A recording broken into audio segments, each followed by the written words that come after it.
Hello all. The topic for this video session is finding initial basic feasible solution of transportation problem using Ogle's approximation method. We already know that there are several methods available to obtain an initial basic feasible solution of a transportation problem. We discuss here one of the methods called Ogle's approximation method. Also, for finding the initial basic feasible solution, total supply must be equal to total demand. Ogle's approximation method algorithm. Step 1. Calculate the penalties for each row and each column. Here penalty means the difference between the two successive least costs in a row and in a column. Step 2.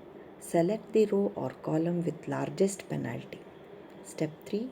In the selected row or column, allocate the maximum feasible quantity to the cell with a minimum cost. Step 4.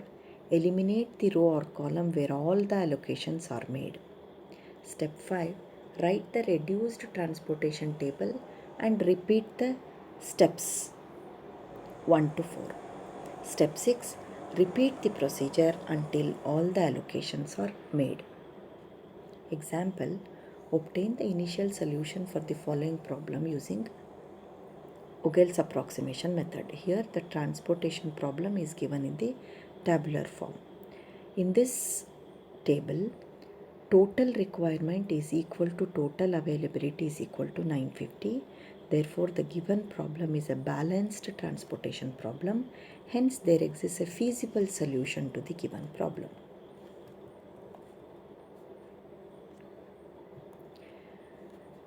First, find the difference between the first two smallest costs in each row and column.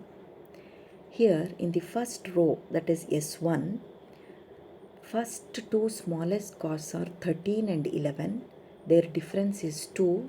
Penalty is written for row S1 as 2. Second row S2, minimum costs are 14 and 10. Their difference is 4. So penalty for row S2 is written as 4. Similarly for S3, penalty is 3. For column D1, minimum values are 11 and 16. Difference is 16 minus 11, 5. Penalty for column D1 is 5. It is written. Similarly, penalty for column D2 is 5. For D3 it is 1. For D4 it is 4. Now look at all the penalties. Maximum penalty is 5 and it is for column D1 and column D2. Select D1 arbitrarily. In this column, choose the least cost. Here the least cost is for the cell S1 D1, that is 11. Allocate minimum of 250 and 200 to this cell, that is 200 is allocated to this cell. Column D1 is exhausted. Remove that column. So the reduced transportation table is given here. Again, for first row S1, calculate the penalty. It is 1. For row S2, it is 4. For row S3, it is 3.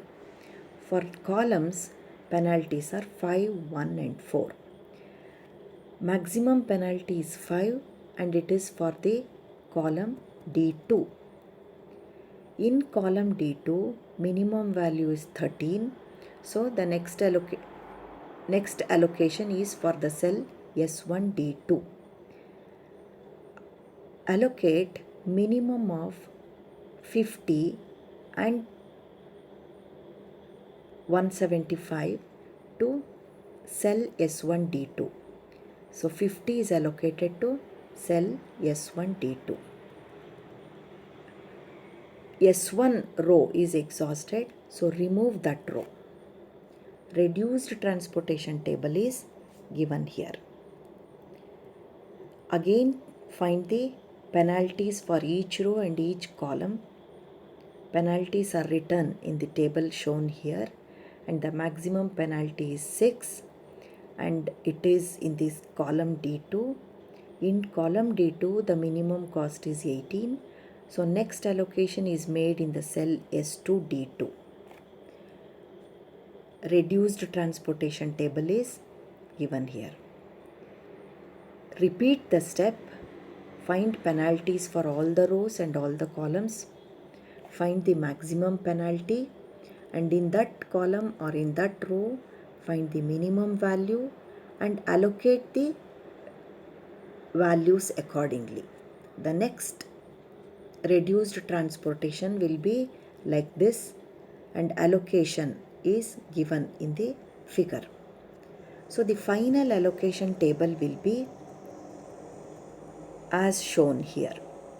Transportation schedule is now S1 D1, S1 D2, S2 D2, S2 D4, S3 D3, S3 D4, and transportation cost is 200 into 11 plus 50 into 13 plus 175 into 18 plus 125 into 10 plus 275 into 13 plus 125 into 10, that is 12,075.